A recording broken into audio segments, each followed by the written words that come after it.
Hello friends, welcome to Rise Eyes YouTube channel. Myself Dr. Bratati Ojha. Today I will explain one editorial article from the Hindu newspaper. Let's see the topic. The topic is about improving efficiency of fertilizer use in India. It is very important, relevant for GS paper 3. Economy subject is economy. So from this topic, if we see in the recent past previous year questions, we have not seen direct questions from the fertilizer topic, but holistically questions has appeared covering the agriculture topic like DBT, direct benefit transfer schemes, or the price subsidy. Such kind of questions we have seen. One such example is 2050. This question has appeared. In what way could replacement of the price subsidy with the DBT transfer change the scenario of subsidies in India? Discuss 12 and a half marks. You have to write in 200 words. So this year is very different year from other year. You all know, because we are facing West Asia crisis, disruption in the Strait of Hormuz, severe price hiked in gold import, diesel petrol price also hiked. So this time efficiency of fertilizer use is very important for India to overcome this kind of crisis. So we also have provided one mains model questions, because we expect, since the topic is very important and previous year none such question has appeared in the mains examinations, but we know we have found many prelim specific questions on the fertilizer topic. So we expect one question may appear from this topic in the UPSC mains examinations 2026. So for that reason we have provided one model question. Please practice the questions after going through this article, and download the content by visiting Rise Eyes website editorial explain sections. And also today's video, in the video discussion box you will get the link for this article. See the mains model questions. India's fertilizer crisis is not merely a supply issue, but a structural challenge linked to cropping patterns, subsidy distortions, and declining soil health. Examine 15 marks to 50 words. You have to, into 50 words, you have to write. So let's see how to read these articles. We have divided in certain 5 parameters. Like you have to know the first, have to know the news, that is the context. Then for these sections, we have to understand the importance of the fertilizers and what are the key challenges that we are currently, the fertilizer sectors are currently facing.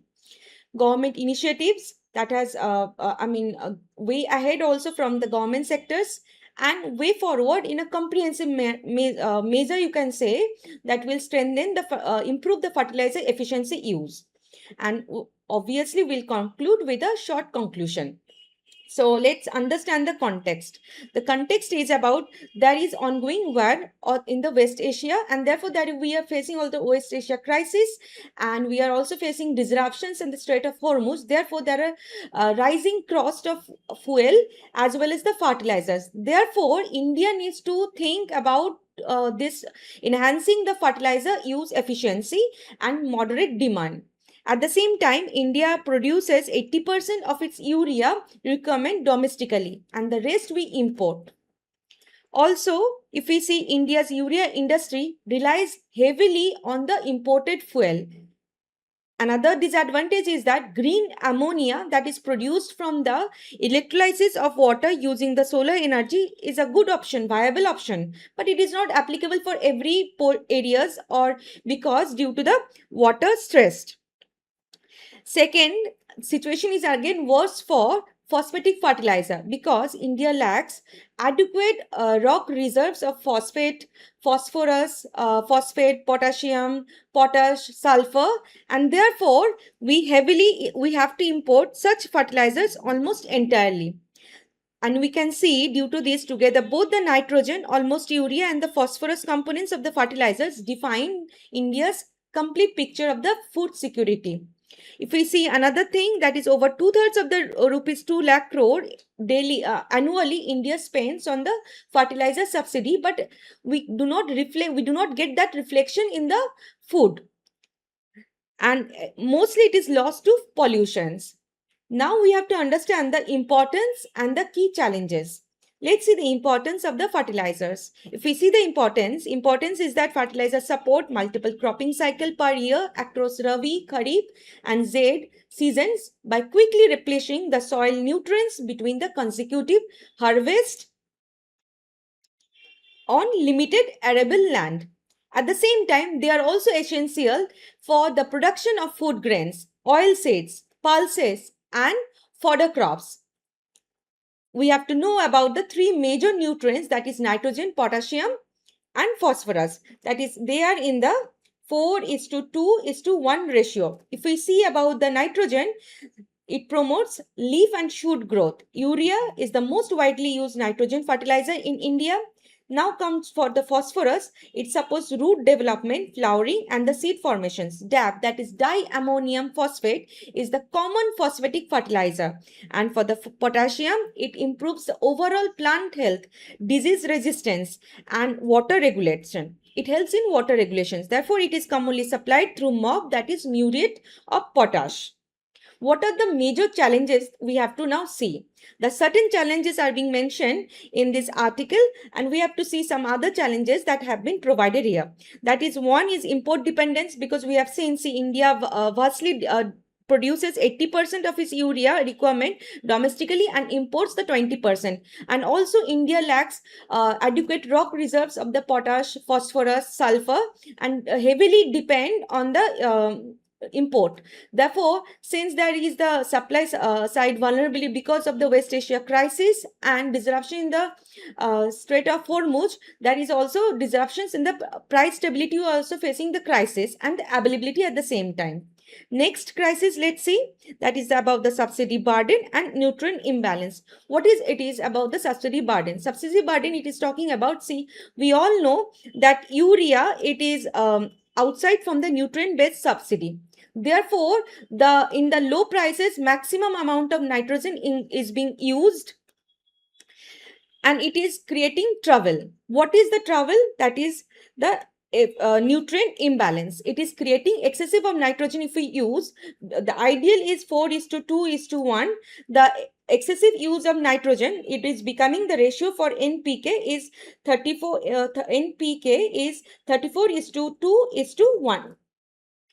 34:2:1. Now comes to the next topic, that is the low nutrient use efficiency and soil degradations. It is resulting the fertilizer trap. How it is happening? Inefficient, excessive, or unbalanced use of fertilizer nutrients. It not only wastes the money but also damages the soil, water, air, human health, and it is also affecting the biodiversity, and at the same time it is causing climate change and global warming. The more fertilizer we use, the more they become depleting the soil organic matter, and it is reducing the holding capacity for the water and the nutrients, and thereby it threatens the crop yields and pushing the farmers to add more fertilizer, and it is again creating a vicious cycle, that is the fertilizer trap. And therefore, India's national demand for the fertilizers never saturates, even as the supply has increased over the decades. It is always in the high demand. Therefore, there is a solution to this fertilizer trap, is that it is time to move beyond the supply side management and boost the efficient use to moderate demand. Efficiency means, here the efficiency, it is talking about producing more crop per kg of the fertilizer used or maintaining the yields while reducing the fertilizer input. Now, if we see another challenges, that is the environmental damage and weak sustainable alternatives, because since we know the overuse of this fertilizer causes underground water depletions or contaminations. At the same time, it is causing air pollutions, it is also causing greenhouse gas emissions, and it is also affecting the micronutrients, that is micronutrients like zinc, boron, sulfur. So at the same time, that the sustainable alternatives like green ammonia or the green manure, composting, biofertilizers, or the nano fertilizers are also available in limited amount. Now let's see another one challenges, that is fertilizer consumption only increased due to the lack of interministerial and interdepartmental coordinations to address the farming systems in an integrated manner. For example, if we see, the government has announced MSP, that is the minimum support price, for over 20 crops, but it is being used for limited to only 3 crops, that is the rice, wheat, and sugarcane, which is why the farmers prefer to grow only these 3 crops, and that consume almost 2/3 of the urea in India.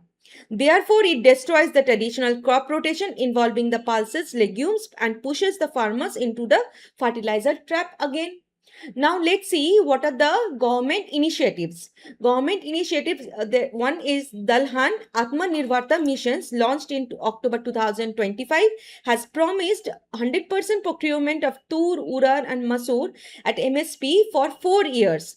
Under it, if we see 11,440 crore was allocated to scale up the production to 350 lakh tons per year in 5 years by expanding the area under these cultivations.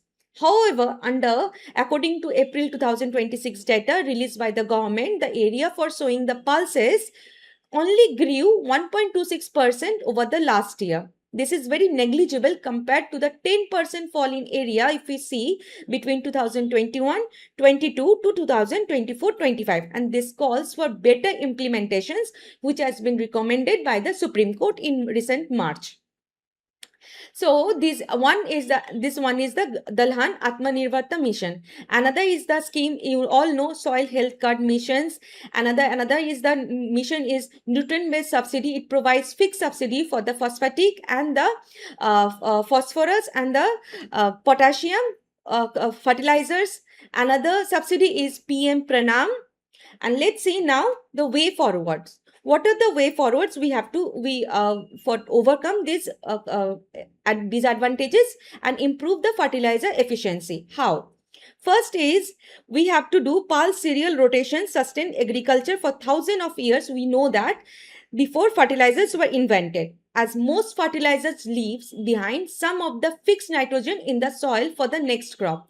Therefore, India needs to incentivize the pulses or the legume-based crop rotations or multi-cropping that will fix the atmospheric nitrogen and need no urea, or only 10% of the urea that will be used for the cereals. They are also ideal for rain-fed areas facing deficient. Right now, the season, we are also facing the deficient monsoon. This as predicted this year. Another way forward, if we see that India also needs to triple the recycling of manure, compost and biochar, that is the residue from the biogas plant, to replace the fertilizers and boost soil health. Second, that is the fertilizer recommendation need to be revised in order to ensure that organic forms the base only as a top up to meet any shortfall. And the third is coordinated crop tiles across India that are shown up to half of the recommended doses of fertilizers can be replaced with the manure, biochar or compost with no loss of crop yield. At the same time, that is the fourth point, we need to invest when it comes to alternative for efficient nitrogen or phosphorus sources for the crop improvement. Therefore, India needs to develop its own research with respect to this, that it shows rice germ plasm alone has the potential to double the nitrogen use efficiency in terms of grain yield per unit area supplied. At the same time, India needs to ensure intersectoral coordination that is required to implement the above, and the Union government should also revive the Interministerial National Nitrogen Steering Committee, and its tenure should expire any of its recommendation were acted upon. Now see another portion value added way forward that we have provided, that is expand precision agriculture. That is, we need to scale up the soil testing, drip irrigations, drone based foliar spraying for targeted fertilizer applications, and it will thereby reduce the nutrient losses.